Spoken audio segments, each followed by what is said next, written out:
semana pra gente se encontrar de novo, tá?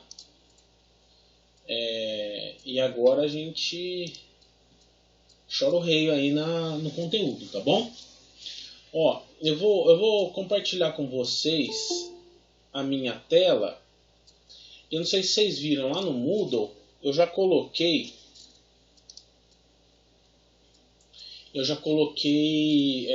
um calendário.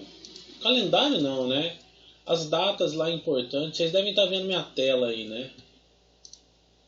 Acho que estão, vamos ver. Vocês devem estar vendo minha tela. Aí no Moodle, ó, é claro, né? Vocês têm a parte de laboratório de robótica lá com o André, né? E aí o Moodle na primeira semana, até o dia 28, 29, ele estava fora, certo? Ele voltou só na quinta-feira, que foi dia 30, se não me engano. Dia 29, é. E aí eu já coloquei o conteúdo, tá? Tanto a apresentação da primeira aula, aliás, a gravação da primeira aula, né? Como combinado, né? O link lá para vocês apontarem que vocês assistiram a aula, tá? Os slides, que aqui, pessoal, não tem conteúdo, eu combinei de não dar conteúdo, né? Só tem ali informações importantes sobre a disciplina, tá? Nota, essas coisas, beleza? E aí vocês vão ver aqui, ó, datas das aulas, avaliações e trabalho. Eu vou abrir aqui. O computador está fazendo um monte de coisa ao mesmo tempo, então fica meio lerdo, tá? Então, paciência. Eu vou abrir aqui, vocês vão ver. Eu coloquei as datas mais importantes aqui, que é quando a gente vai ter aula, prova, entrega de trabalho, aquilo tudo, beleza? Para vocês se encontrarem aí e tudo mais. Ó, então, a gente teve aula no dia 26, certo? E aí nós tivemos o feriado dia 2, né, que nós não tivemos aula, tá? Então nós vamos ter aula hoje, dia 16, que é a semana que vem, tá? E aí vocês vão perceber, pessoal, que vão ter aulas que são bem próximas, estão vendo, ó? Ó, 16, depois eu tenho aula dia 21, depois na segunda-feira, dia 23. Dia 21 é sábado, tá? Não teve jeito de fazer diferente, eu tive que aproveitar todas as reposições aí, tá? Pra gente conseguir jogar todo o conteúdo até o dia 25 do 1. Porque o encerramento do nosso segundo semestre, pessoal, é no dia 30, tá? Então eu tive que pegar aula de sábado, vocês vão ver aula de sábado aí, tá? Desculpa, não xinga não, mas foi necessário, beleza? Então depois vocês deem uma olhada lá, eu não sei se vocês já viram. Se vocês não viram, depois dê uma olhada lá pra entender como que vai rolar a coisa aí, tá? Beleza? E por enquanto era isso que eu tinha pra falar, tá? De recados do dia, era isso. Eu vou parar de apresentar minha tela aqui então. Interromper. Parou, né? Beleza. Não tem que parar não. Vocês estão vendo minha tela aí ainda? Rapaz, tá gravando, tá coisando aqui, o computador tá lento, hein? Demorando pra pensar. Estão vendo minha tela aí?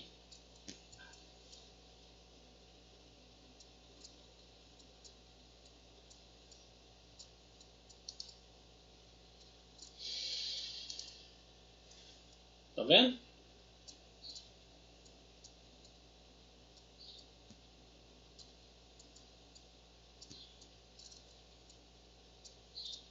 Caiu a conexão, tá bem? Todo mundo tá aí?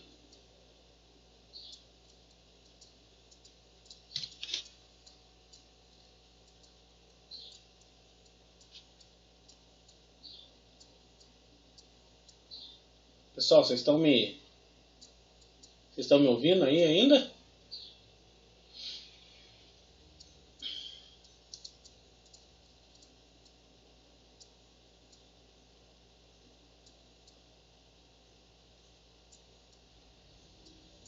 Estão me ouvindo?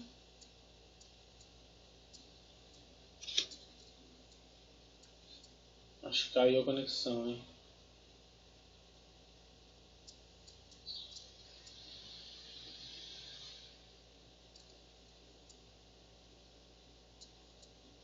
Tô bem. Ah, beleza.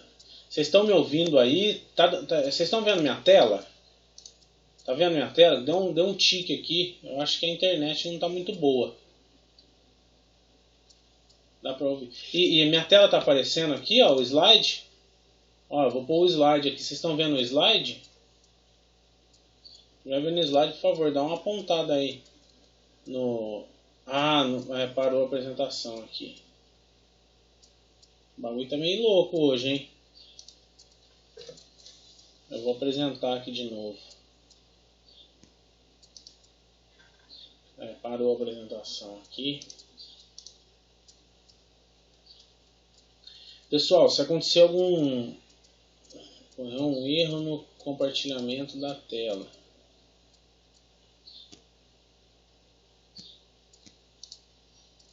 Ô, meu filho, hoje tá feia a coisa, hein? Caramba, velho.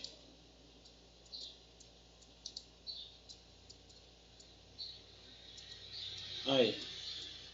Estão vendo o slide aqui? Se vocês estiverem vendo o slide, pra mim tá bom. Tá vendo aí, Juan, pessoal?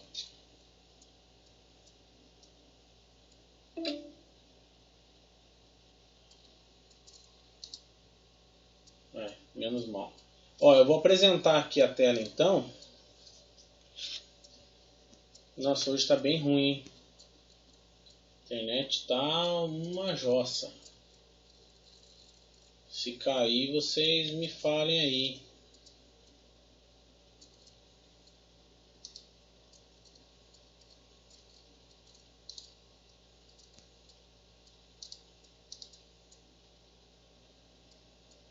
Aí. Vocês estão vendo minha tela aí agora? Ó, vou colocar a apresentação aqui do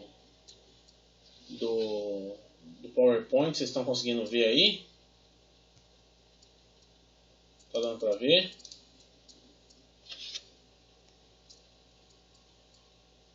Ah, beleza. Beleza. Desculpem pessoal, é que hoje a internet tá braba, hein? Hoje o bagulho tá louco. Bom, então, ó, dados os recados lá sobre a aula, tal, sobre as datas, depois vocês vejam lá certinho, tá? Mas as datas de aulas vão ser aquelas lá. Algumas vão cair no sábado, beleza? Aí sábado, mesmo horário, 1h da tarde, tá? Sempre a 1h. Aí a gente tem a aula rapidinho lá. Prometo que eu não vou atrapalhar o sábado de vocês aí. A gente repõe, tá bom? Bom, pessoal, na aula de hoje, então, nós vamos fazer uma revisão de conceitos físico-químicos do ar comprimido, tá? Eu vou apresentar para vocês algumas escalas de pressão, tá? Vamos discutir sobre a lei de Boyle-Mariotti, lei de Gay-Lussac, lei dos gases ideais, todas essas leis aqui, tá? Eu vou dar uma introdução simplória, tá? E nós vamos fazer um estudo sobre os principais tipos de compressores, tá certo? A internet tá meio ruim, mas aí a gente vai ver uns videozinhos aí de como cada compressor funciona, como que o ar comprimido é gerado lá dentro, tá bom? Vai dar pra gente entender bem aí os principais tipos de compressores, tá certo? Pessoal, se cair a conexão, se vocês não estiverem escutando direito, se estiver meio ruim, abre o áudio aí e fala, tá? Porque eu fico aqui na apresentação de slide e acabo não vendo vocês falarem aí no bate-papo, beleza? Então, deem os feedbacks aí por meio de... Abre o áudio e fala, tá? Tranquilo? Bom, esse slide depois eu disponibilizo para vocês, tá? Fiquem despreocupados. E a aula também está sendo gravada, beleza? Para depois vocês consultarem.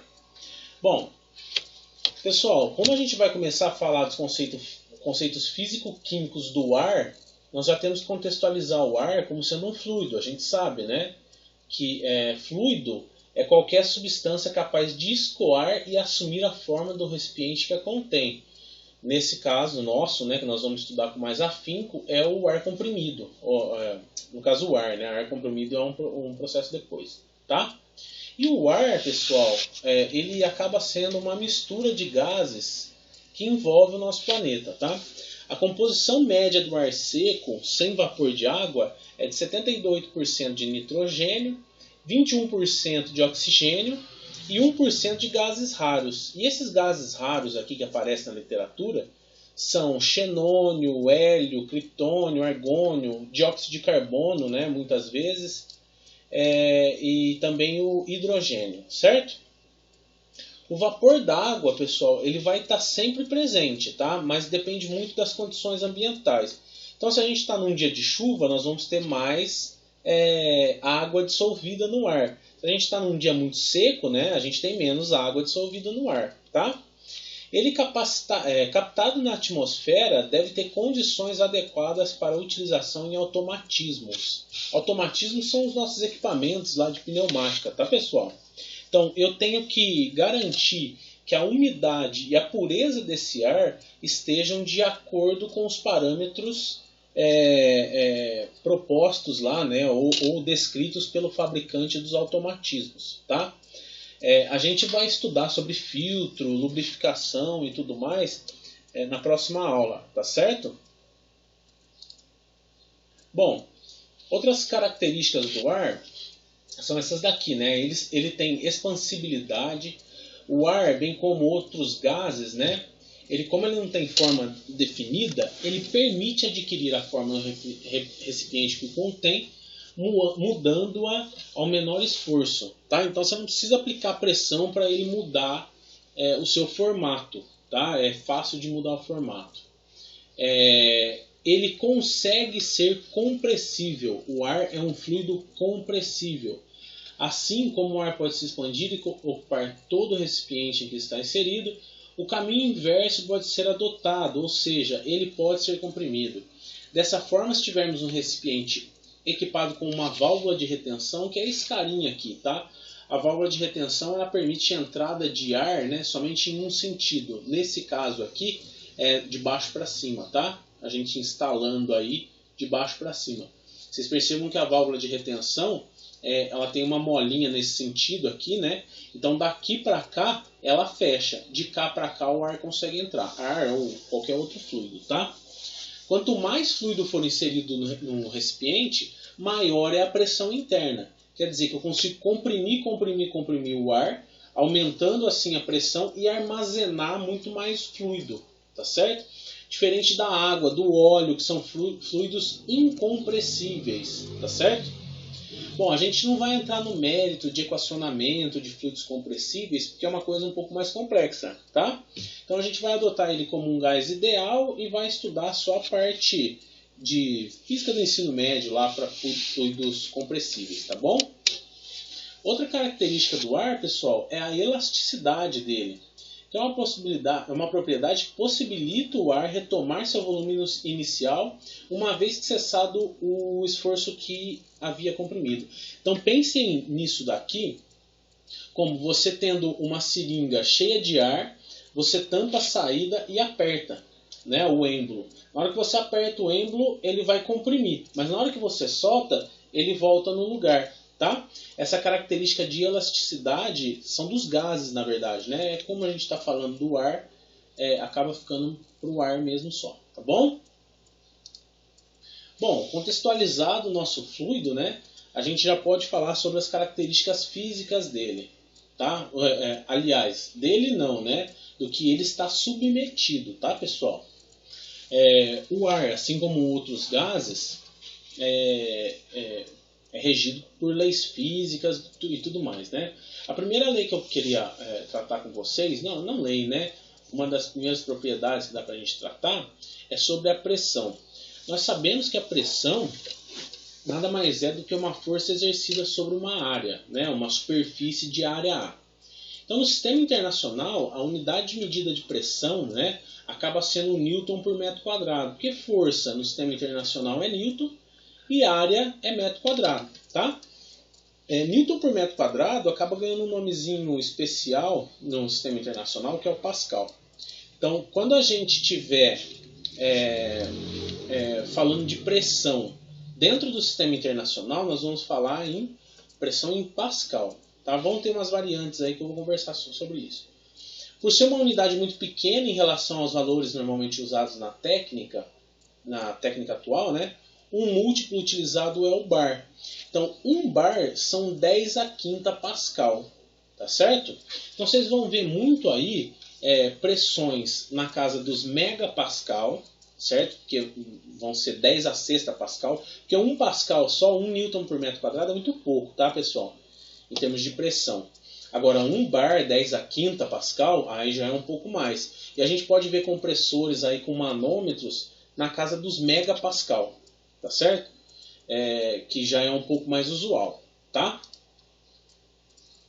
E aí outras unidades de medidas que também podem ser adotadas para a pressão são o quilograma-força por metro quadrado, que isso daqui é no sistema métrico, tá? Que ele corresponde a 9,8 Pascal. Vocês percebam, pessoal, que ele só tirou aqui, quando a gente fala de força, né? Força é massa vezes aceleração. Ele acaba por tirar a aceleração aqui, ó, do cálculo da força, vindo lá na segunda lei de Newton, né? E aí acaba que quilograma-força por metro quadrado é 9,81 Pascal. Olha que coincidência, né? É o valor da aceleração da gravidade, certo? Isso daqui é para o sistema métrico. A gente usa também, mas usa um pouco menos. A TM, pessoal, nada mais é do que a pressão atmosférica, que é 101.300 Pascal ou 1,013 bar, certo? A gente faz uma aproximação aí, que uma atmosfera é igual a 1 bar, tá certo? E 1 bar, consequentemente, é 1 vezes 10 a quinta Pascal, lembram, né? E aí no sistema inglês nós temos o libra-força por polegada quadrada, que nada mais é que o PSI, certo? 1 PSI ou 6.890 Pascal. Isso daqui tudo, pessoal, vocês podem fazer RECNIM de 3 para converter, beleza? Mas eu não vou exigir isso de vocês, não. Se vocês precisarem de resolver um exercício e tá em outra escala de pressão, como dica, eu coloquei esse site aqui no slide para converter diversas grandezas aí, não só pressão, tá? Esse link aqui converte pressão, mas se vocês voltarem dá para converter outras grandezas também. É um site muito bom para conversão de unidades. Beleza, pessoal? Bom, e aí, né, falando de pressão, nós temos diferentes tipos de pressão. Nós não temos a pressão, só pressão ali falando, né? O conceito de pressão é força por unidade de área, beleza? Mas nós temos diferentes tipos de pressão, são 3, tá? Nós temos a pressão atmosférica. Essa pressão atmosférica, pessoal, ela é uma pressão exercida sobre qualquer corpo no ar atmosférico. Espera aí, deixa eu permitir quem entrou aqui. Beleza. Ela é uma pressão exercida para qualquer corpo que esteja inserido no ar atmosférico. Então, entrou dentro da passou a camada de ozônio lá na Terra, entrou dentro da atmosfera terrestre, você já vai ter a pressão atmosférica sendo exercida. Quanto mais alto, menor a pressão, né? Porque vai ter uma quantidade menor de ar sobre a nossa cabeça. Quanto mais baixo, a nível do mar, né? Eu estou falando, a pressão vai aumentando. Aqui embaixo, pessoal, no nível do mar, né? Aqui embaixo não, nós estamos no alto em São João da Boa Vista, né? Mas no nível do mar, essa atmosfera exerce uma pressão de 1,013 bar, como eu falei no slide anterior, tá certo? E geralmente o pessoal mede ela com auxílio de um equipamento que chama barômetro de Torricelli. A gente tem um carinha desse lá no laboratório de instrumentação, tá? Infelizmente ele está sem mercúrio. Tiraram porque é um pouco perigoso, né? Que o mercúrio ele evapora, né? E aí é ruim. A gente pode dar câncer nas crianças aí, tá? Mas o que é o barômetro de Torricelli? O Torricelli ele pegou é como se fosse, sabe aquelas provetinha, né? Proveta não, tubo de ensaio. Ele pegou um tubo de ensaio de 1 metro de comprimento. Aí ele colocou mercúrio lá dentro até o final, tá vendo? Aí ele tampa com o dedo e vira num recipiente, tá certo? Ele virou nesse recipiente, a pressão atmosférica, né, vai exercer uma força nesse sentido, segurando esse mercúrio aqui dentro, tá? Só que ele não vai conseguir segurar até lá em cima, ele vai acabar descendo um pouco, né? Esse contrabalanço aqui é a pressão atmosférica que está exercendo, tá? Geralmente, assim, a nível do mar, a gente consegue uma escala de 760 milímetros, porque vocês lembram, né? Tinha 1 metro de comprimento. Mas aí, da superfície do mercúrio até onde ele está, geralmente no nível do mar, 760 milímetros. Por isso que algumas escalas de pressão atmosférica estão em milímetros de Hg. Vem aqui do experimento de Torricelli. Tá certo? E isso daqui a gente consegue converter também para outras unidades de medida de pressão, tá? Mas a gente vê bastante 760 milímetros de Hg, tá? Isso pode mudar com a temperatura, com a umidade do ar, de diversas maneiras, tá? Mas geralmente o padrão são 760 milímetros de Hg, tá? Um dia, se tiver a oportunidade, eu levo vocês lá no laboratório de instrumentação, coloco o mercúrio nesse cara para vocês verem acontecendo. E claro, né, como a gente não tinha ar aqui, só mercúrio, na hora que virou aqui acaba virando um vácuo, tá, pessoal? Não tem ar aqui em si. Beleza? Bom, diferente da escala de pressão... escala não, né? Diferente da pressão atmosférica, nós temos a pressão relativa, tá? A pressão relativa, pessoal, nada mais é do que uma medida assumindo uma outra referência de pressão, geralmente atmosférica, tá? Então é como se a gente partisse da pressão atmosférica como sendo o nosso zero, certo? Por isso que quando a gente pega um manômetro, a gente sempre tem ele lá no zero, tá? Porque a gente já está levando como referência a nossa pressão atmosférica. Dali para frente é uma pressão relativa, tá? Então o meu manômetro, que vocês já devem ter visto, né, manômetro de coluna d'água ou manômetro de Bourbon, ele é um medidor de pressão relativa, tá? Quando ele está na atmosfera, ele é relativo à atmosfera. Se eu coloco ele numa tubulação, eu vou estar medindo a pressão da tubulação em relação à pressão atmosférica, beleza? Então não confundam aí, tá? Pressão do manômetro com pressão do barômetro. Eles metem pressões diferentes. Tranquilo? E o barômetro de Bourbon, manômetro de Bourbon, ele é um cara bem interessante, né? Eu tenho desmontado lá no laboratório também, mas eu coloquei uma fotinha aqui, ó. Eu vou aumentar ele, ó, para vocês verem aqui. Olha lá que interessante, ó. Aqui, pessoal, a gente tem uma entrada de ar. Vocês estão vendo? Tá dando para ver aí, né? Nessa entrada de ar aqui, ó, ela é ligada a esse tubinho aqui. Ele é um tubo achatado, né? Ligado a um sistema de engrenagens onde está a nossa seta aqui, né? Ou o nosso ponteiro, que vai indicar a nossa escala de pressão. E o que acontece? Quando eu coloco o ar aqui, né? Eu vou colocando o ar e vai aumentando a pressão aqui. Esse anel ou esse tubo aqui, ó, ele vai expandindo, ele vai abrindo. Conforme ele vai abrindo, ele vai puxando esse sistema de engrenagens e o meu ponteiro começa a se mover. Tá certo? É desse jeito que o manômetro de Bourbon funciona. Agora, nós temos um outro manômetro, que é o manômetro de coluna d'água. Esse bem mais simples, tá? É um U aqui dentro, né? De vidro. E esse U a gente coloca água. Água ou outro fluido com um peso específico maior, né, quando a gente quer medir pressões maiores, pode ser até mercúrio, tá? Conforme a gente vai colocando pressão de um lado, o outro lado vai subindo, vocês concordam?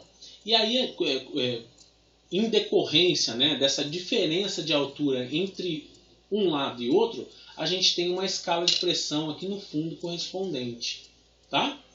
Então, manômetro de Bourbon e manômetro de coluna d'água são para pressões relativas, tá certo?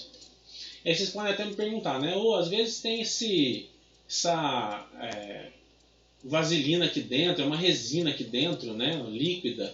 Tá? Para que é isso? Isso daí é para tirar vibrações, para diminuir, na verdade, né? Vibrações vindas do equipamento em que o manômetro está instalado, tá? Então, para o ponteiro não ficar tremendo lá dentro da escala, eles colocam essa glicerina, na verdade, e não tem vibração. Beleza? Agora, nós podemos ter também, pessoal, a pressão absoluta. Pressão absoluta nada mais é do que a soma da pressão atmosférica com a pressão relativa. Tá? Vou dar um exemplo. Quando você pega para mergulhar, né, lá na piscina, aí você mergulha 10 metros de profundidade, né? A cada 10 metros de coluna d'água você tem uma atmosfera a mais, certo? Só que a pressão que você estava sentindo lá em cima, na superfície da sua piscina, já era pressão atmosférica. Você está adicionando uma atmosfera a mais a cada 10 metros que você mergulha. Tá? Então, essa pressão acaba por ser a pressão absoluta. Tá certo? Então, eu coloquei aqui, ó, que é uma pressão medida por um barômetro, uma pressão atmosférica, mais uma pressão relativa, que dá a pressão absoluta. Tranquilo, pessoal? Até aqui tudo bem, né? Então, claramente, pessoal, não existe na Terra, né, uma pressão inferior à atmosférica. Não tem como, tá? A não ser que a gente saia da nossa atmosfera. Então, o valor de pressão incluso entre o zero e o valor da pressão atmosférica é comumente chamado de depressão, tá? Então, qualquer pressão abaixo de um bar na nossa atmosfera, ela é uma depressão. Os parâmetros que caracterizam as condições físicas de um gás, portanto, né, são pressão, volume e temperatura. Então vocês percebam, né? A gente estava falando de pressão, mas quando eu falei lá na pressão atmosférica, eu falei, né, que a temperatura pode influenciar na pressão atmosférica e a umidade do ar também, né?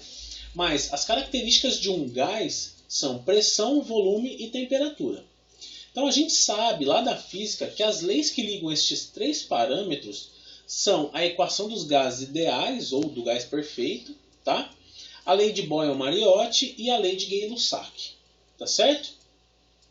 Então, para a gente começar a falar sobre essas três leis, eu vou começar pela mais simples, né, que é a lei de Boyle-Mariotti, que ela tem duas tratativas, tá? A tratativa isotérmica e a isobárica, tá bom? Isotérmica porque a temperatura é igual, tá? Então, olha lá, ó, consideremos a seguinte situação.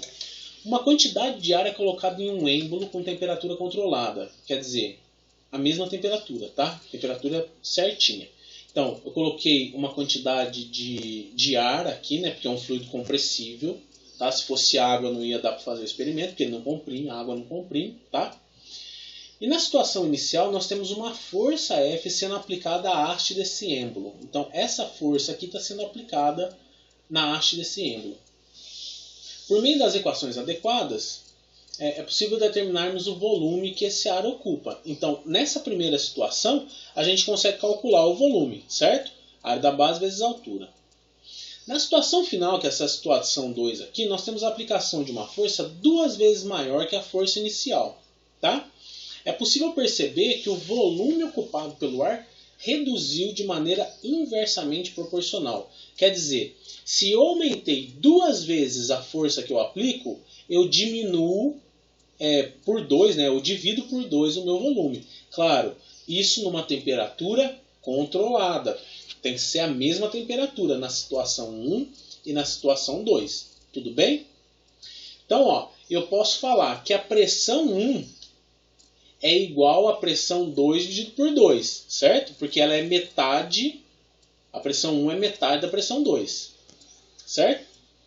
Aliás, a pressão 2 é 2 vezes a pressão 1, né? E como a pressão 1 é a pressão 2 dividido por 2. E o volume 1 é 2 vezes o volume 2, porque é inversamente proporcional. Tranquilo, pessoal?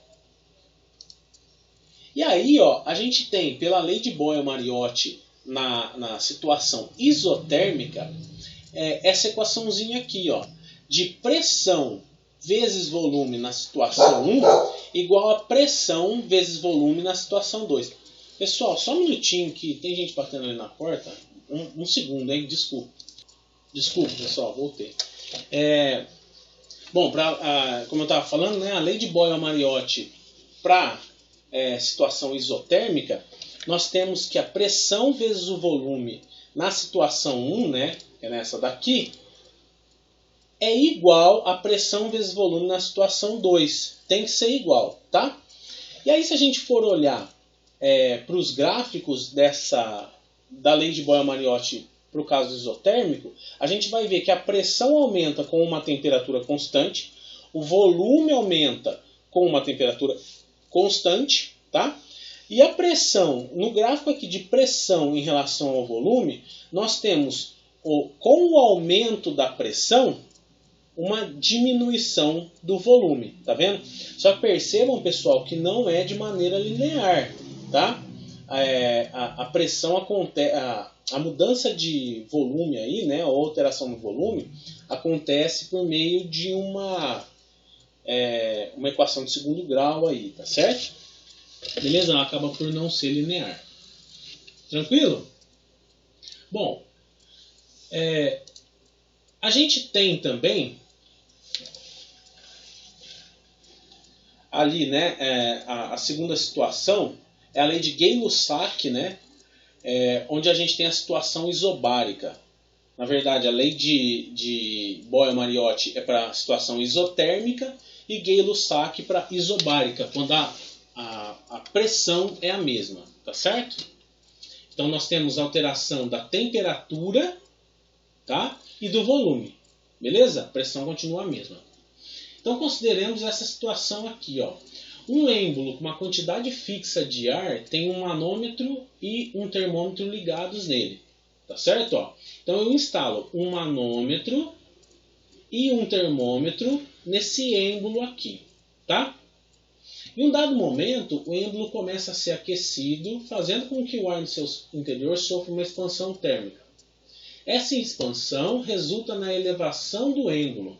Tá? Então, ó, com o aumento da energia aqui nesse ar, né, por meio de aquecimento, nós vamos perceber que o volume vai aumentar, mas a pressão vai ficar a mesma.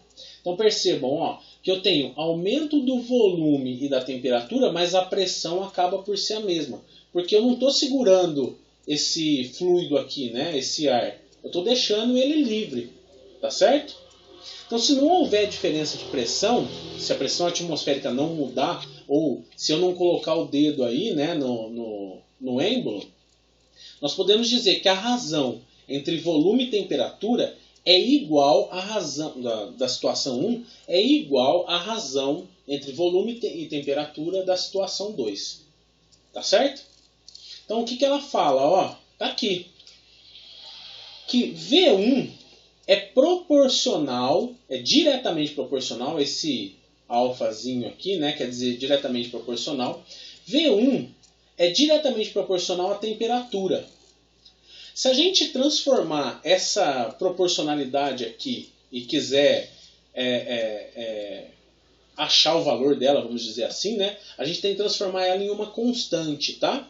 Então a gente sabe que o volume da situação 1 é igual a temperatura 1 vezes uma constante. Essa constante é chamada constante de proporcionalidade, tá, pessoal? Por isso que a gente acaba por ter uma razão entre o volume e a temperatura, tá? A mesma coisa acontece para a situação 2, né? O volume da situação 2 é proporcional à temperatura, diretamente proporcional, tá? Do mesmo modo, a gente pode ter uma constante proporcionalidade aqui, fazendo com que o volume sobre a temperatura seja uma razão aqui, tá? Então, como na situação 1 tem que ser igual à situação 2, nós temos que o resultado disso é uma constante, certo? Pessoal, uma observação aqui, ó. Como nós estamos trabalhando no sistema internacional, a temperatura nesse caso aqui tem que ser expressa em Kelvin, tá?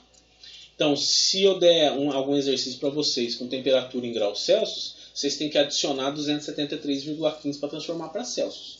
Tá bom? E para voltar o sentido contrário, você subtrai 273,15. Tranquilo? Bom, e aí, né, o gráfico da lei de Gay-Lussac para uma situação isobárica, acaba sendo esse daí, tá? A pressão acaba sendo constante para a mudança de temperatura, tá? Enquanto o volume acaba por aumentar em função do aumento da minha temperatura. E esse aumento do volume, vocês podem ver que é linear, né? É linear porque vem daqui, ó. Isso daqui é uma equação de reta, né? Vocês estão vendo? Ó? V1 é igual a uma constante vezes o T1. Por isso que acaba por ser uma reta. Tá certo? Até aqui, beleza, pessoal? Vocês estão me ouvindo bem? Tá tudo certo? Alguém tem alguma dúvida? Beleza. Juan e Álvaro vão ser nomeados os meus porta-vozes de hoje. Sempre que eu voltar, Juan e Álvaro falam alguma coisa, beleza? Se alguém não falar, é com vocês.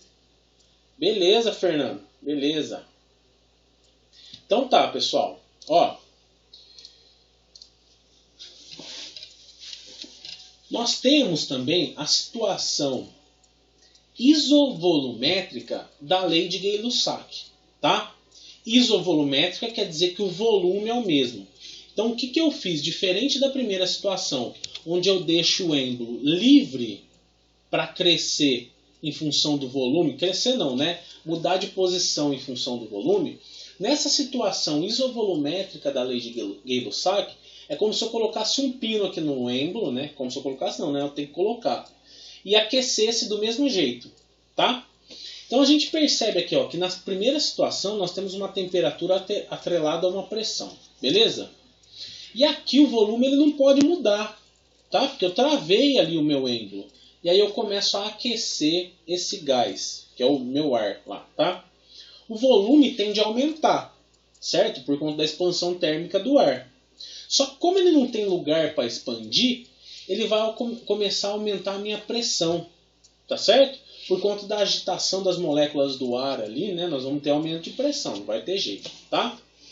Então, percebemos que a pressão aumenta no interior do recipiente proporcionalmente ao aumento da pressão.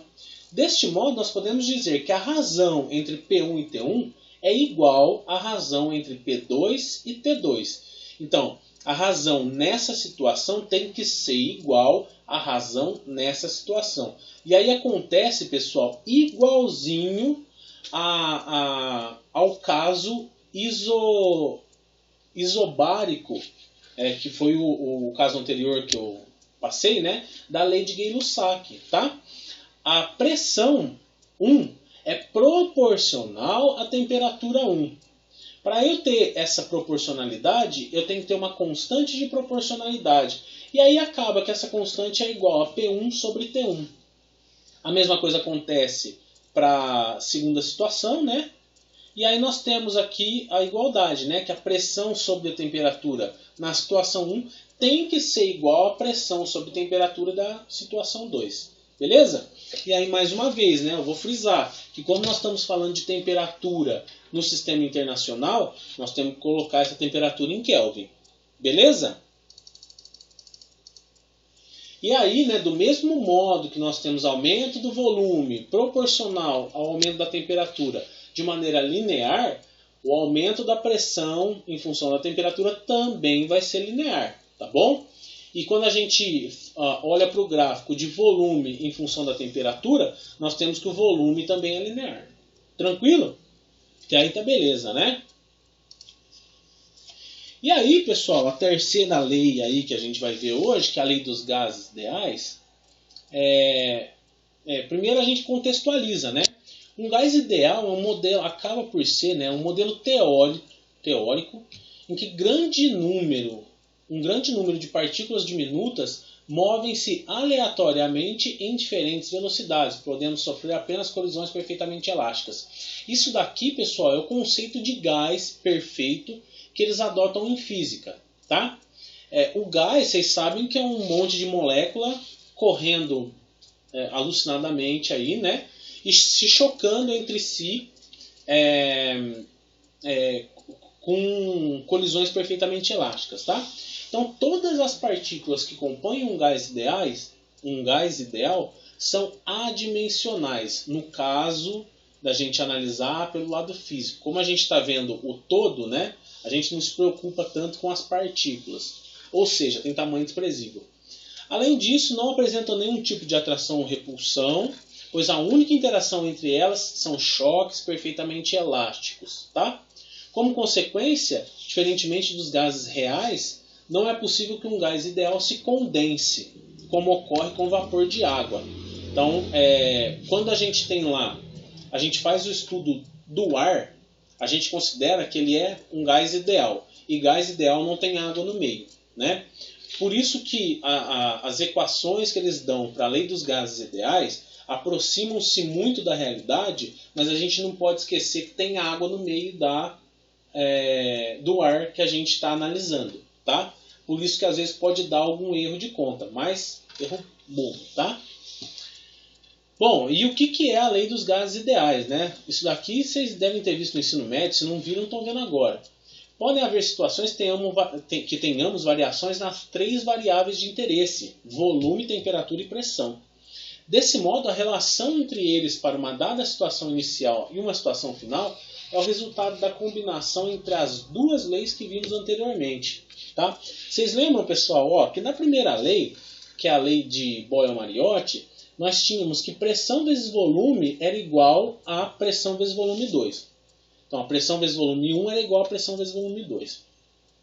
Na lei de Gay-Lussac, quando eu tinha uma pressão constante, eu tinha a relação entre volume e temperatura igual, na situação 1, igual a volume dividido por temperatura na situação 2. Tá?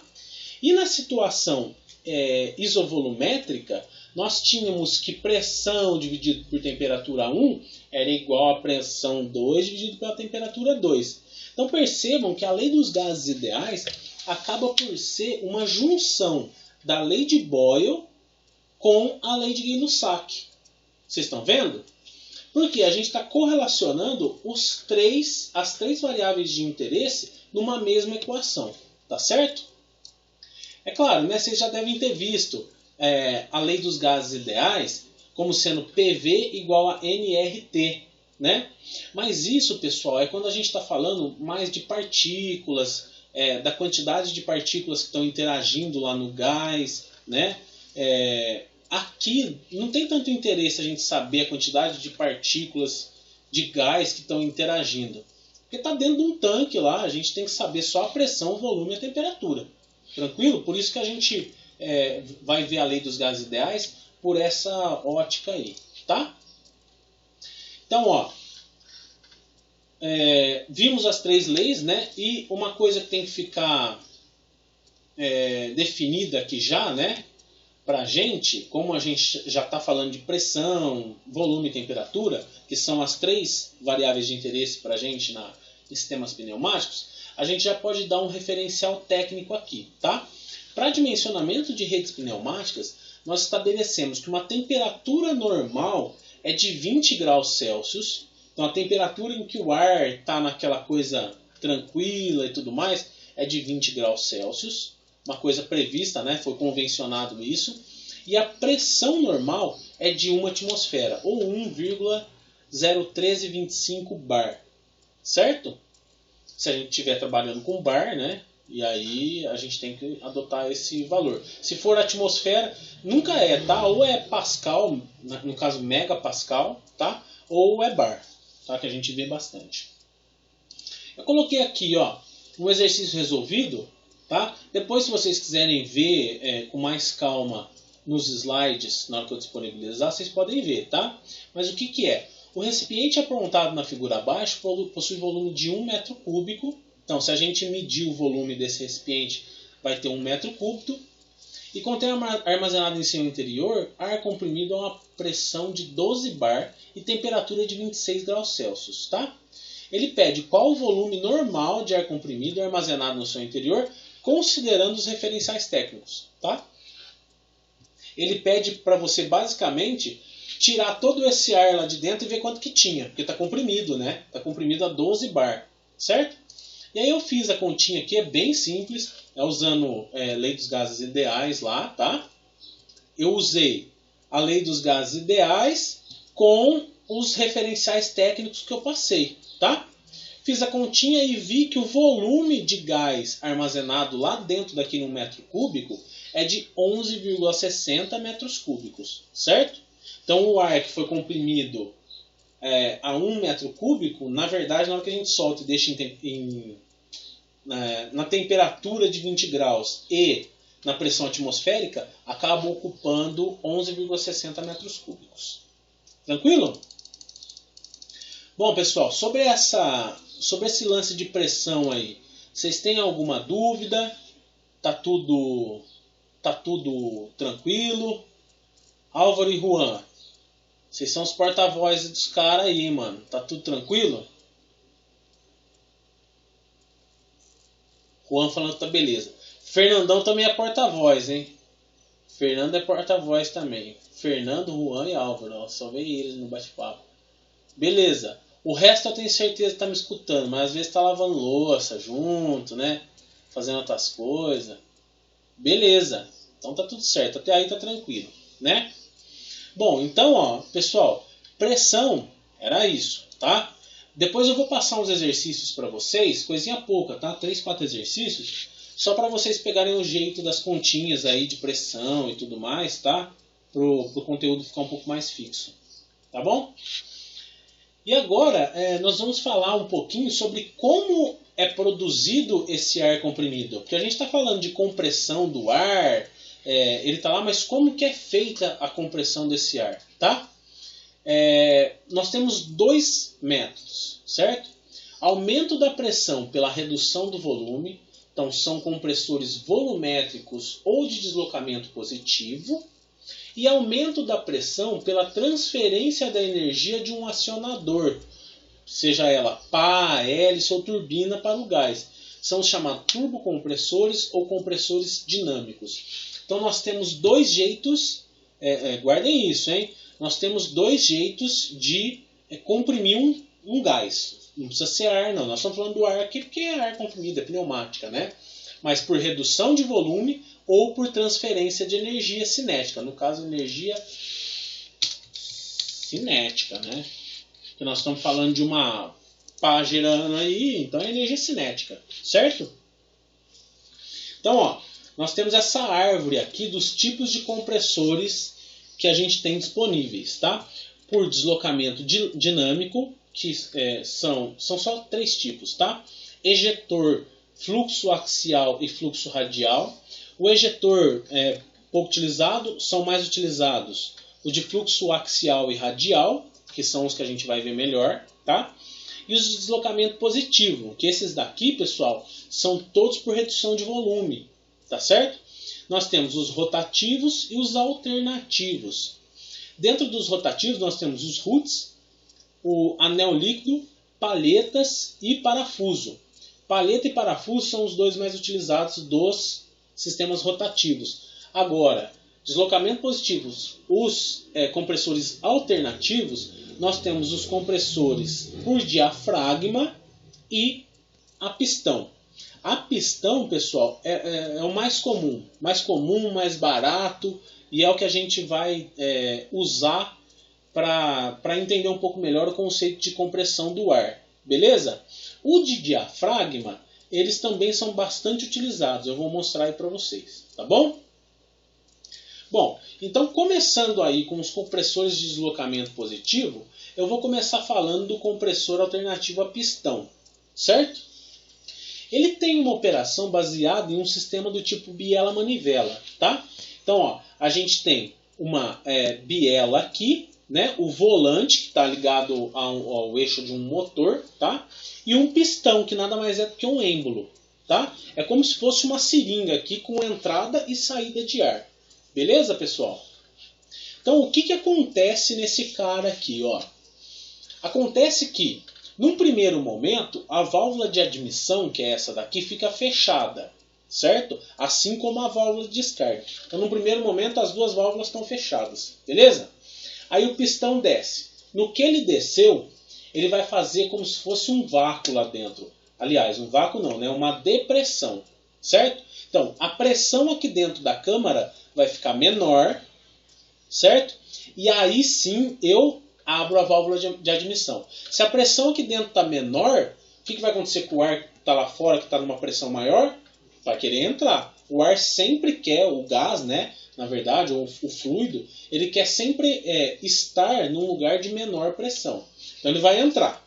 Ele entrou, fecha a válvula de admissão. Certo? Então o êmbolo está lá embaixo, entrou todo o ar. Depois disso, o êmbolo vem, sobe e comprime o ar. Vai lá em cima.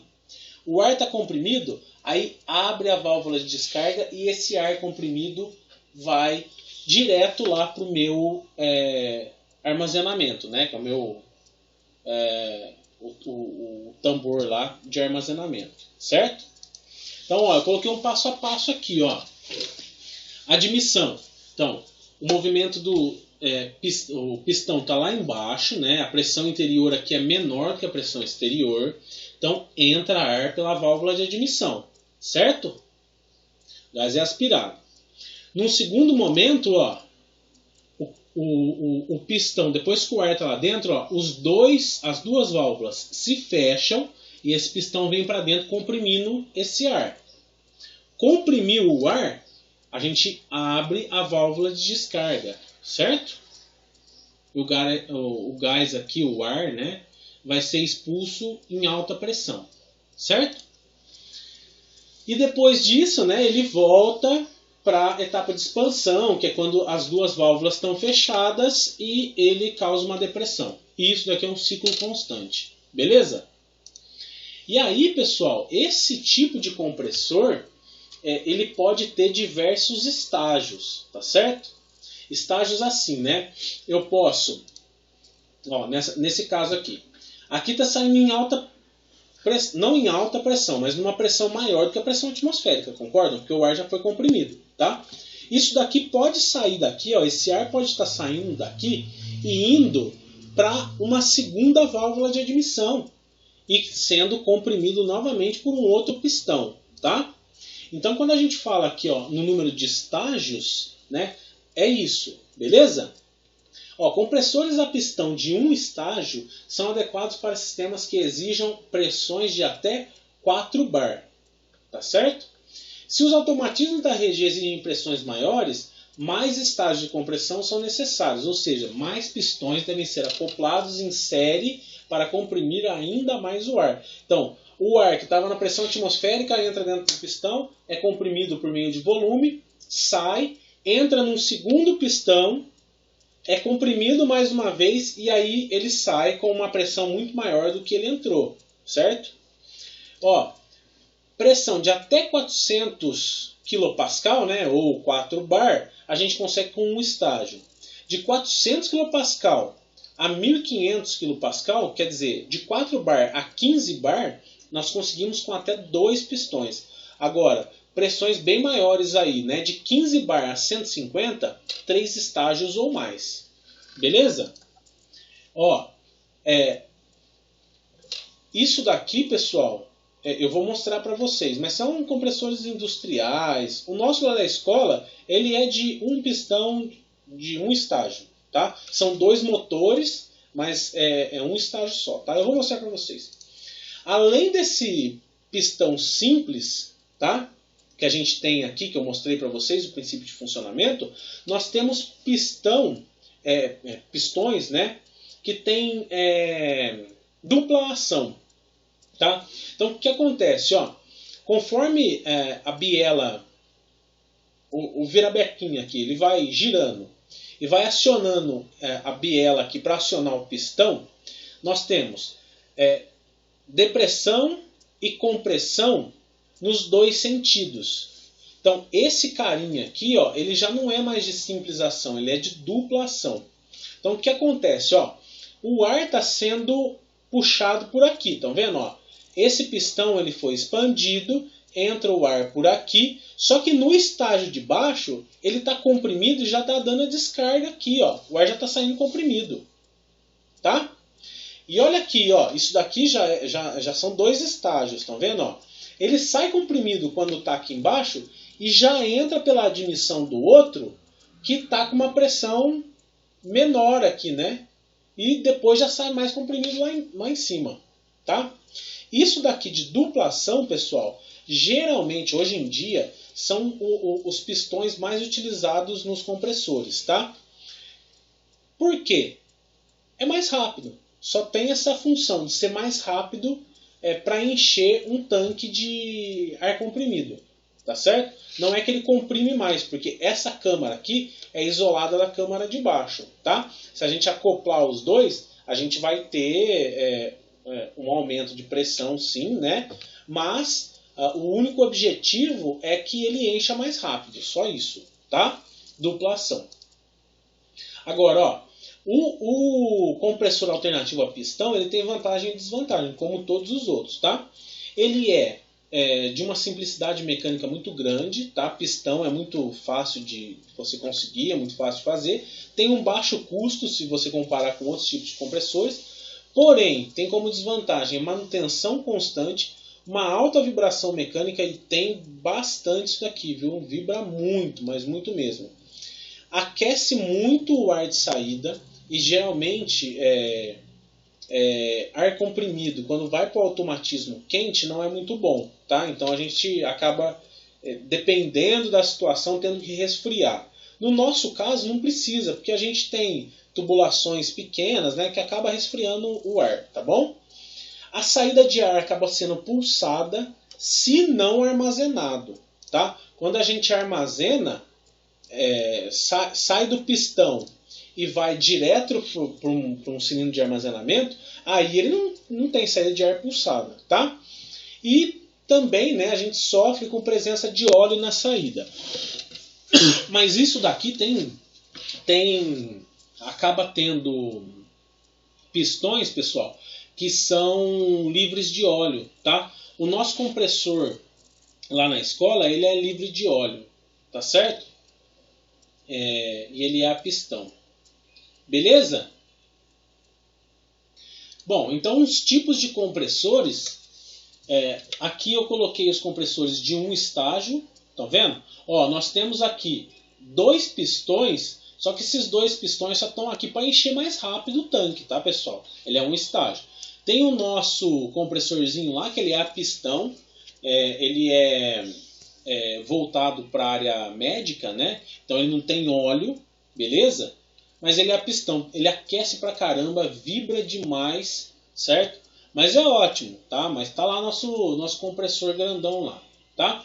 Agora, esse cara aqui já é de 2 estágios. Se vocês perceberem, ó, esse cara aqui, ó, ele tá ligado a esse outro pistão aqui. Então, esse pistão e esse funcionam em conjunto. Assim como esse pistão e esse daqui. Na verdade, esse é de 3 estágios, porque esse pistão tem um outro aqui embaixo, ó. Tá?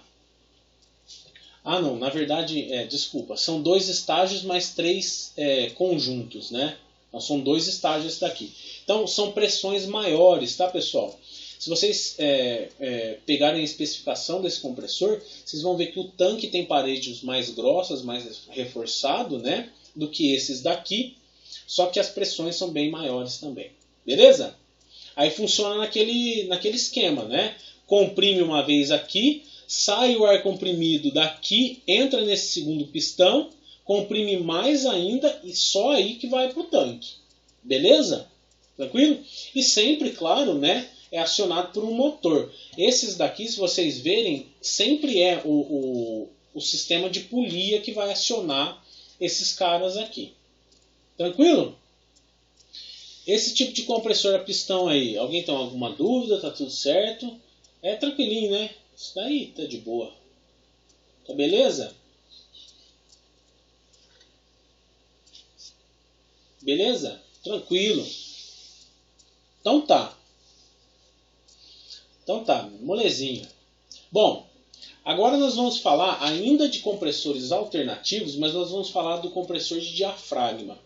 Esse compressor de diafragma, pessoal, o pistão acaba sendo substituído por uma membrana, tá certo? É como se fossem 2 placas assim, ó, abauladas, tá? E aí o pistão é substituído por essa membrana, né? Só que aqui embaixo se ainda tem esse sistema de biela biela ligada aqui no eixo, tá? Biela virabrequim, tá? O que vai acontecer? Ele vai fechar, abrir, esse diafragma. Vai ficar fazendo isso, tá? E aí, pessoal, vocês percebem que não tem atrito mecânico entre as partes, tá certo? O que vai fazer a compressão é o fechamento do diafragma e ele admite o ar, né? Então ele puxa o ar por meio da abertura do diafragma, tá? Então não tem contato mecânico. Isso daqui faz com que não seja necessário a utilização de óleo, tá? E não precisa de lubrificação, né? O que faz dele uma vantagem para quando você precisa de ar comprimido para hospital, para mesa de dentista, coisa do tipo, tá? Então, ó, não existe necessidade de lubrificação, como eu disse, fornece ar isento de óleo, é muito utilizado na indústria farmacêutica e de alimentos, por conta disso, né? Porque não precisa de óleo e não vai cair óleo na tua comida, nem na tua boca. Né? Se você estiver respirando ar comprimido, você não vai respirar óleo. Utilizado em hospitais e consultórios médicos, tem um tamanho reduzido, só que ele é indicado para baixas pressões de utilização, quando você só quer um pouquinho de ar comprimido lá, tá? A sistemática dele, pessoal, é igualzinha, a sistemática de funcionamento aí, é igualzinha ao compressor de pistão, tá? A única diferença é que é um diafragma no lugar aqui, mas a válvula de admissão vai vir aqui conforme o diafragma abre, né? A válvula de admissão vai abrir conforme tem a depressão lá dentro por conta do diafragma, ela vai fechar, o diafragma vai comprimir o ar e aí a válvula de escape vai ser aberta para sair o ar já comprimido, tá bom? A mesma sistemática, só muda o método. E aí, né, esse tipo de compressor, pô, a gente já viu bastante, né? Esses compressorzinhos de ar direto, eles são por diafragma, tá? O diafragma, se vocês abrirem essa parte aqui, ó, ele é bem grande, é um negocinho assim, ó, e de metal, tá? Então ele fica fazendo assim, tá certo? Esse daqui, ó, a gente consegue ver aquele problema que eu apontei para vocês no compressor a pistão, que o ar sai pulsado. Quer ver? Onde eu falei? Aqui, ó. Saída de ar pulsada. Esse compressor de ar direto por diafragma, ele acontece isso. Se vocês verem, ele sai o ar tudo pulsadinho. Isso não é bom para alguns tipos de sistemas. Isso não é bom, né? Se a gente estiver tocando um pistão ali pneumático, o pistão vai de soquinho assim. Isso não é bom, tá? Isso daqui é para pintura, coisa do tipo, tá? Agora, esse outro compressorzinho, vocês percebam, né, que ele é de diafragma também, mas aí ele já tem um tanque de armazenamento. Aí já não vai sair mais pulsado, tá? Ele vai sair do diafragma pulsado, mas vai entrar aqui dentro do tanque e aí vai liberar por meio de fluxo constante. Agora, nós temos compressores mais parrudos, né, com capacidades maiores, que é um desse tipo aqui. Isso daqui, pessoal, ele já tem o tanque maiorzão, pressões maiores, mas nada de pressões muito grandes, tá? Pressões um pouco maiores do que esses daqui pequenininho. Mas isso daqui já é mais voltado para hospitais, consultórios muito grandes e tudo mais, né? A vantagem é que, como não tem atrito, não tem contato mecânico, né? Não precisa de lubrificação, mas também não aquece o ar, tá? Por isso que ele é melhor. Tá? Então imagine, né, o dentista vai lá com aquele trequinho jogar ar na tua boca, vem aquele ar quente, não dá, tá certo? E nem com óleo, não tem como, tá certo? Pessoal, compressores a diafragma são isso daí, bem simples também, tá? Muito parecido com o compressor a pistão, tá? Vocês têm alguma dúvida? Tá tudo certo? Beleza? Beleza. Tranquilão. Então tá. Agora, ó, nós vamos para os compressores rotativos. Ó, dentro do nosso da nossa árvore de tipos de compressores, né? Nós temos os alternativos, que são pistão e diafragma. Agora nós vamos para os rotativos. Os rotativos são bem mais interessantes aí, né? Mas a gente vai falar de dois, o de palhetas e o de parafuso, tá bom? Começando aqui, ó, os compressores do tipo rotativos, o aumento da pressão ocorre devido ao movimento rotacional de elementos internos que promovem a sucção e compressão do ar até que ele atinja a pressão de utilização. Não esqueçam, esse daqui, pessoal, também é aumento de pressão por diminuição de volume, tá? Os rotativos, eles também estão na categoria de compressores, estão aqui, ó, de deslocamento positivo, tá bom? Então, o aumento da pressão ocorre pela diminuição do volume. Entre os 4 tipos de compressores rotativos, vão se destacar os compressores de palheta e os de parafuso, tá? Ó, o compressor rotativo de palheta, ele tem um rotor central que gira excentricamente, tá? Então, ele é tirado de eixo, esse rotor aqui, ó, vocês estão vendo? Ele é tirado de eixo e ele tem as palhetas que são móveis. Essas palhetas são móveis, montadas com mola aqui dentro. Aqui nessa imagem dá para ver legal, ó. Aqui dentro, ó, dessa fresta tem mola, tá? E a conexão aqui é perfeitinha, não tem ar escapando, não passa nada ali, tá? A compressão ocorre devido à excentricidade do motor, fazendo com que ele seja comprimido progressivamente. Tem um funcionamento contínuo e uniforme, o que faz com que o ar comprimido seja livre de pulsação, tá? O que acontece nesse daqui, pessoal? Tem aspiração do ar, certo? Então, ele aspira porque está girando aqui, né, no sentido anti-horário, ele vai causando uma depressão aqui, ó, no fundo, certo? Então, ele pega o ar. Aí vocês estão vendo, ó, aqui tem um volume maior. Conforme vai chegando aqui, ó, ele vai diminuindo. Então quer dizer, ele vai espremendo o ar lá dentro por conta das palhetas. Cada câmara dessa daqui, ó, das palhetas, combinado com a excentricidade do rotor, ela vai comprimindo o ar, comprimindo, e sai comprimido do lado de lá. Então esse ar que está bem comprimidinho aqui, ó, ele sai pelo lado de lá. Eu separei um videozinho do YouTube aqui, ó. Eu vou colocar aqui para vocês verem. É bem legal o funcionamento desse motor aí. Vou ver. Depois, se vocês quiserem ver com mais calma esse tipo de compressor aí, eu deixei o link lá no meu slide, tá? Esperar abrir aqui para vocês verem como é que acontece.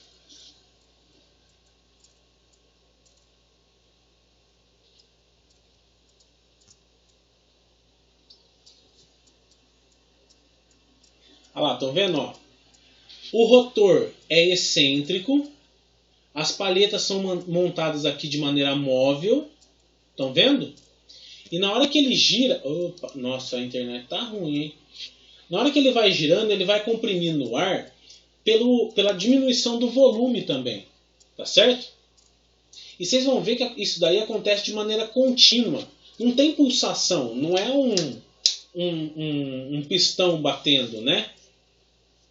Nossa, olha, a internet tá ruim. Depois vocês vejam com calma na casa de vocês lá. Olha lá, ó. Ele pega o ar aqui embaixo, aqui em cima. Ele vai girando, ó. Vai diminuindo o volume, vai comprimindo. Vai comprimindo, aumentando a pressão. Aumenta bastante a pressão. E aí esse ar pressurizado tem compressores que já solta aqui embaixo, com a pressão bem alta. Tem compressores que ele volta um pouco mais para cima. Isso depende da construção do compressor, tá? Mas olha lá, ó, comprimiu bastante, aumentou a pressão e aí ele vai e solta comprimido em relação à entrada. Tá certo? E olha lá, ó, acontece de maneira contínua, vocês estão vendo? Então ele vai, ó, ele pega o ar atmosférico aqui e solta lá embaixo, que é onde tem maior compressão do ar. Beleza? Funcionamento bem simples, né? Mas bem interessante. A grande vantagem é que ele tem um funcionamento contínuo, né? Diferente do compressor a pistão ou diafragma, ele vai soltando o ar comprimido sem pulsação, tá? Se você quiser usar ele direto, ele vai sair o ar comprimido continuamente, tá? Mas geralmente, cara, sempre tem armazenagem, tá? E aí acaba tirando essa pulsação. Bom, o compressor rotativo de parafuso, eu acho que ele é o mais simples que existe aí entre os compressores. E ele é um dos melhores, tá? Ele é formado por dois rotores em forma de parafuso que giram em sentido contrário, mantendo entre si uma condição de engrenamento. Então é um engrenado com o outro. Estão vendo? Ó? Tem um macho e um fêmea, né? E aí eles estão engrenados e vão girando num sentido contrário do outro. Então vai encaixando, tá? A compressão ocorre pela redução do volume entre os rotores, conforme o seu movimento acontece. Então, ó, vocês vão ver, eu separei outro vídeo aqui, ó. Ele pega o ar na entrada e vai comprimindo conforme ele vai chegando aqui no final. E solta o ar comprimido aqui para baixo. Quer ver, ó?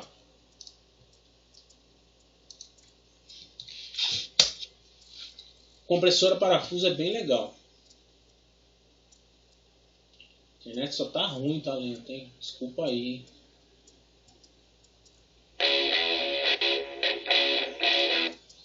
Olha, eu tirei o som, tá, pessoal? Mas olha só como é que é esse compressor, ó. Compressor a parafuso, tá?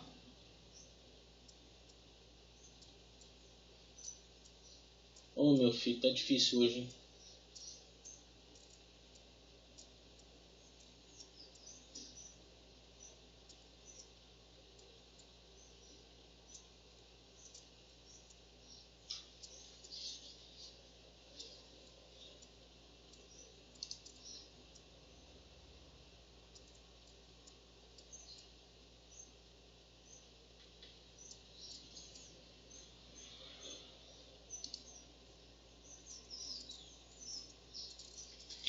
Olha lá, vocês estão vendo? Ó, ele é montado, são dois parafusos grandões montados um do lado do outro, um engrena com o outro, certo? Aqui em cima é a válvula de admissão, certo? E aqui embaixo é a válvula de escape, certo? É claro, ele é ligado ao eixo de um motor, tá? Que vai fazer esses dois parafusos girarem simultaneamente, tá? E aí a compressão vai acontecer quando o ar vai entrando, olha lá, o ar vai entrando e vai sendo comprimido aqui no final. É como se ele estivesse empurrando o ar para a parede e soltando depois, tá? Olha lá, ó.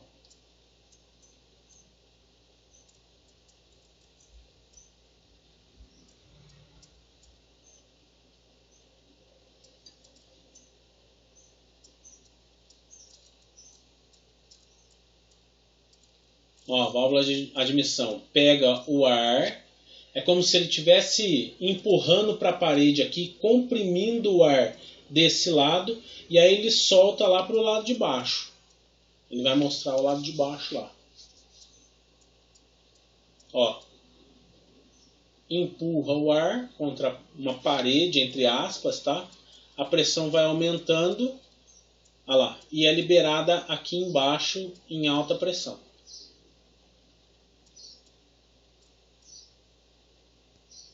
Esse também, pessoal, é claro, né? Redução de volume. A gente aumenta a pressão por redução de volume. Certo? Deslocamento positivo. Olha lá. Tá vendo? Ele vai empurrando o ar, ó, contra uma parede, como se fosse uma parede, entre aspas, tá? E sai o ar comprimido aqui embaixo. Beleza? Bom, esse compressor, ele tem as seguintes vantagens. Ele não precisa de lubrificante, tá? Nenhum. Ele tem poucas partes móveis, certo? Não tem válvula de admissão e descarga. Eu falei admissão e descarga só como modo de representação. Mas ele não tem as válvulazinhas como tem no pistão ou no diafragma, tá? Essas duas válvulazinhas aqui, ó, ele não tem, acaba por não ter, tá? É de fluxo contínuo esse cara aqui também, certo?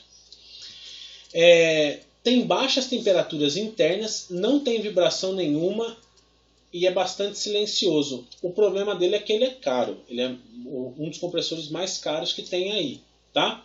Mas é um compressor que admite pressões bastante elevadas, né?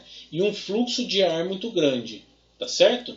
Tanto esse quanto o de palheta. O de palheta também é silencioso, mas ele tem muita vibração por conta de ser motor e tudo mais, né? Palheta se movendo, ele tem um pouco mais de vibração do que o compressor a parafuso, tá bom? Dentre os compressores de deslocamento positivo, o compressor a parafuso é o melhor, tá? Mas, como eu disse, ele é bem caro, tá certo? E são máquinas gigantes, viu, pessoal? São bem grandes mesmo. Não são... A gente vê aqui a foto, né? Parece uma coisinha pequena, mas são máquinas bem grandes. São aqueles compressores grandões, assim, que ocupam... Parece uma salinha, né? Agora, ó, falando ainda sobre os compressores, tá acabando, tá? Até no limite da aula a gente termina. Eu vou falar sobre os compressores de deslocamento dinâmico, tá? Compressor de deslocamento dinâmico, o aumento da pressão é obtido por meio do fornecimento de energia cinética às moléculas do gás, tá? Tem como principais componentes de funcionamento um aspersor, que aspira o ar, e um difusor, que descarrega o ar pressurizado, e o conversor de energia cinética em pressão, tá? E tem a função de ser um conversor de energia cinética em pressão, o difusor, tá? Esses daqui vocês já devem ter visto, né? São as famosas turbinas aí de carro, tá? O compressor centrífugo radial, quer dizer, as pás saem do raio e vão... as pás estão dispostas na direção do raio, né? Tem pás inclinados, rotor com pás inclinados. O ar é empurrado pelo rotor e lançado no difusor. Então, quer dizer, o ar acaba entrando aqui pelo meio, e aí ele é jogado para cá e sai pelo lado de lá, tá certo? Então por você adicionar energia cinética do ar, você consegue aumentar a pressão dele, tá? Então, olha lá, tem a entrada de ar por trás, como se fosse por trás dessa pá aqui, né? E a saída é aqui no difusor em cima, tá? É a turbina de carro que vocês devem ter visto aí, tá certo? Ele pode ter um ou mais estágios quando a gente precisa de um aumento maior de pressão, e é indicado quando não existe a necessidade de elevada vazão de ar. Tá certo? Quando ele tem mais de um estágio, acontece isso daqui, tá? Olha aqui, ó, se vocês perceberem, o ar vai entrar aqui por trás e vai sair por essas gretas aqui. Ele tem um caminho que faz esse ar entrar no próximo estágio e sair e entrar no outro estágio, ele vai entrando. Na verdade, ele vem daqui para lá, né? Vocês estão vendo que está diminuindo as pás aqui, né? Então o ar vai entrando daqui e vai sendo comprimido até lá atrás, tá? Esse compressor centrífugo radial, eu sinceramente nunca vi, não. A gente vê bastante em turbinas, né? E a gente tem um lá na escola também, na máquina de corte a laser. Ele não chega nem a ser um compressor, né? Ele acaba sendo um aspiradorzão gigante, tá certo? E o outro compressor centrífugo, mais esse axial, esse é o bichão, tá? Ele tem duas fileiras de lâmina, que é a estacionária e a rotativa, e o ar é empurrado pelas lâminas rotativas, tá certo? Tem vários estágios, e ele é indicado quando é necessário uma grande vazão de ar, uma grande quantidade de ar, e elevadas pressões. Onde que a gente vê esses caras? Turbina de avião, pessoal. Então ele tem aqui, ó, essas pás aqui de dentro, elas são em conjunto, a rotativa, né, em conjunto com a estacionária, e aí ele vai puxando o ar e empurrando sempre para o próximo estágio, tá? Isso daqui confere uma grande quantidade de ar e numa grande velocidade, tá? Então, se vocês olharem turbina de avião, né, as fotos aí eu peguei para vocês, é sempre com esse modelo de compressor centrífugo axial, certo? Axial quer dizer que está no eixo, tá certo? Em direção ao eixo. tá? As pás estão em direção ao eixo. Beleza? Bom, pessoal, alguém tem alguma dúvida aí sobre compressores? Ficou tudo certo? Tá beleza? Sobre compressores, tá beleza? Ninguém tem nenhuma dúvida? Bom, eu vou deixar para vocês, lá no Moodle, daqui a pouco eu já vou colocar, os slides dessa aula, a aula gravada, tá? Eu gravei a aula, beleza? Para vocês assistirem depois. E vou colocar uma listinha de exercício lá, bem tranquilo, são quatro exercícios sobre a utilização lá das leis de Boyle, lei de Gay-Lussac, lei dos gases ideais, tá? E uma atividadezinha sobre compressor. É bem tranquilo, tá? Não vou dar muito trabalho para vocês não, beleza? Então eu estou deixando lá no Moodle. Mesmo esquema da semana passada, quem for fazendo as atividades e assistindo a aula, por favor, coloque a sua presença na pesquisa que eu acabo fazendo lá, né? Eu deixo lá como um link de pesquisa para você marcar a sua presença, tá? Na aula. Vocês têm uma semana sempre para marcar a presença, tá? Eu vou interromper o compartilhamento aqui, tá? Vocês têm uma semana para marcar a presença. E a atividade, pessoal, vocês vão ter sempre uma semana também para fazer, tá? Então, a atividade de hoje vocês vão entregar na próxima aula. Aliás, uma semana não, sempre na próxima aula, tá? Se a gente tiver aula no sábado e tiver atividade, eu vou tentar não fazer, tá? Mas se a gente tiver aula no sábado, a atividade tem que ser entregue até na segunda. Tranquilo? Pessoal, então por hoje é só. Eu já vou deixar o material lá no Moodle, tá? E já vou deixar a lista de exercícios também com as orientações lá no Moodle, tá bom? Se alguém tiver alguma dúvida, pode me chamar no e-mail. Eu mandei um e-mail para vocês todos, eu tenho uma lista com e-mail de todo mundo. Pode me chamar no e-mail ou no próprio bate-papo lá do Moodle, eu também vejo, tá? Ou Facebook, beleza? Pode chamar em qualquer canal aí que a gente conversa, tá bom? Bom, então por hoje era só. Façam a atividade lá depois, tá bom? Até semana que vem.